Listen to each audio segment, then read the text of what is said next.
online concession stand at rrgsnacks.com has all of our favorite goodies back in stock, from Western barbecue bacon jerky, freeze-dried goodies, butter toffee peanuts, and gummy sour peach rings. Holding another hand.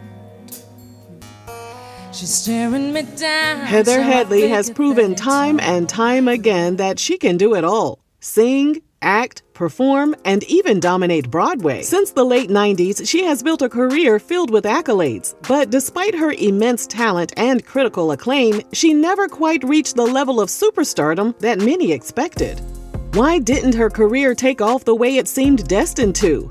Let's explore her journey, triumphs, and the factors that may have prevented her from becoming a household name.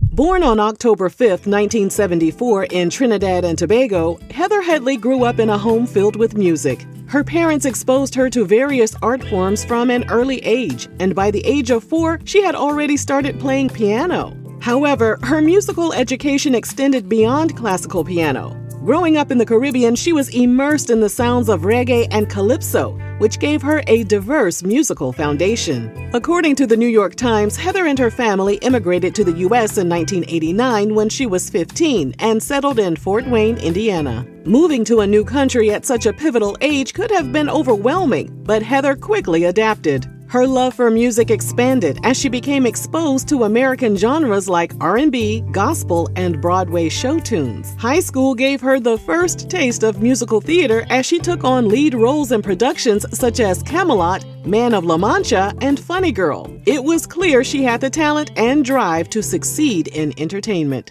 After high school, Heather enrolled at Northwestern University in 1993, where she studied musical theater. She didn't have to wait long for her big break. While still a student, she was cast as an understudy for Audra McDonald in Ragtime in Toronto.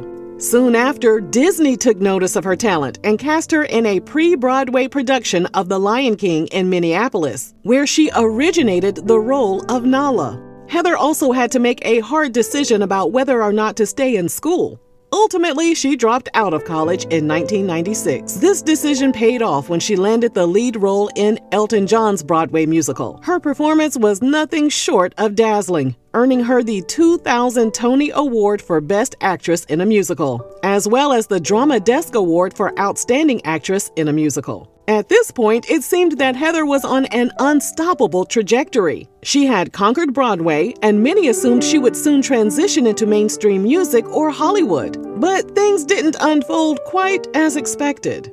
While many performers use Broadway as a launching pad for pop stardom or blockbuster films, Heather took a different route. Rather than chasing quick fame, she maintained a strong connection to the stage and a deep love for storytelling through music. She signed with RCA Records, and in 2002 she released her debut album, This Is Who I Am. According to Music VF, the lead single, He Is, was moderately successful and peaked at number 38 on the Billboard R&B charts. The second single, I Wish I Wasn't, performed much better and peaked at number 15 on the R&B charts.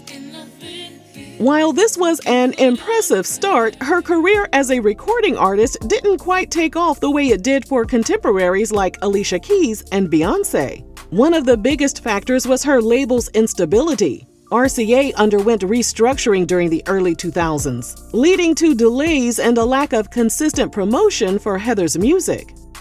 In 2003, Heather made a life-changing decision, not in her career, but in her personal life. She married Brian Musso, an investment advisor and former New York Jets wide receiver. Unlike many Hollywood marriages that struggle under the pressure of fame, Heather and Brian built a strong foundation, prioritizing their family above all else. The couple settled in the suburbs of Chicago, away from the constant glare of the entertainment industry. By the time her second album, In My Mind, was released in 2006, the music industry had changed significantly. Despite debuting at number 5 on the Billboard 200 and hitting number 1 on the R&B charts, the album lacked the momentum to establish her as a chart-topping star. She couldn't break through to mainstream superstardom, and everyone was trying to figure out why. One possible reason was the increasing dominance of hip-hop-infused R&B during this period. Artists like Beyoncé, Rihanna, and Ciara made waves with high-energy, visually captivating music, while Heather's style leaned more toward traditional R&B and soul. The industry was shifting, and her music wasn't given the same promotional push as trendier artists. Despite her demanding career, Heather made family life a priority. Over the years, they welcomed 3 children, and her husband supported her every step of the way, even building her a recording studio in their backyard so she could work without being away from their children. But did putting family first come at a cost to her career? While other artists were busy networking, touring, and making public appearances, Heather was making school runs and attending soccer games. Some might argue that her decision to step back from the limelight prevented her from reaching the superstardom that seemed inevitable.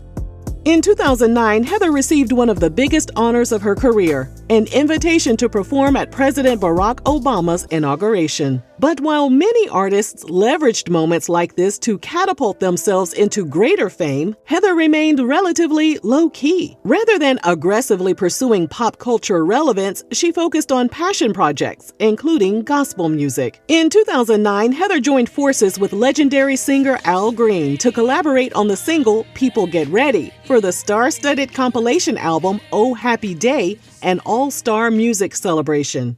That same year, Heather released Audience of One, a gospel album that topped the Billboard Christian and Gospel charts. More importantly, it won her a Grammy for Best Contemporary R&B Gospel Album.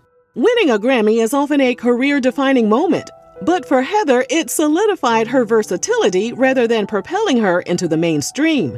She had now excelled in Broadway, R&B, and gospel, but she still hadn't reached the pop icon status many had expected.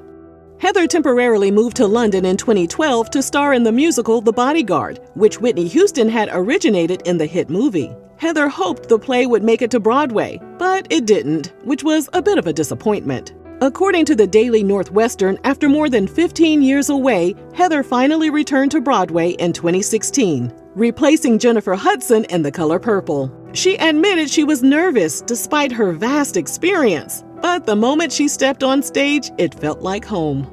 Her performance was met with critical acclaim, reminding everyone why she was a Tony-winning powerhouse. Heather didn't limit herself to music and theater. She transitioned into television as well. She had a recurring role in Spike Lee's She's Gotta Have It. She then joined Chicago Med and currently stars in Netflix's Sweet Magnolias. In 2021, she portrayed gospel singer Clara Ward in Respect, the Aretha Franklin biopic starring Jennifer Hudson. But despite her diverse career, she has yet to land a leading Hollywood role that could elevate her to mainstream stardom. Heather remains as active as ever, balancing family life with her continued work in television, music, and theater. Heather was determined to remain grounded in reality and humility. She told Playbill website that her upbringing and Christian faith had much to do with her attitude. Heather said, "My parents have always said, be as humble as you can. Remember that your talent is not from you, but from God." Perhaps Heather never wanted to be a pop superstar. Maybe, for her, success has always been about artistic fulfillment rather than fame. And in that sense, she has undoubtedly won. We wish Heather and her family all the best.